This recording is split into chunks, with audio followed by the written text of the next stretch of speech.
Iba't ibang klase ng e-car na sa Basta e-bike nyo lang makikita. Yan.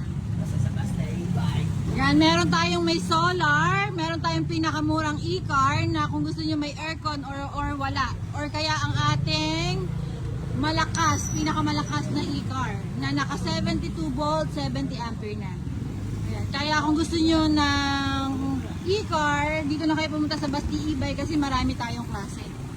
Ha? So, yung mga pinakamurang e-car, dito nyo lang makikita sa Basta e-bike. Ayan. Marami tayong color available niyan. Ha? So, kung gusto nyo siyang makita ng actual, pasyalan po kayo dito sa amin sa Santor, Malolos, Bulacan. Ayan, tingnan natin yung mga loob nila. Ayan.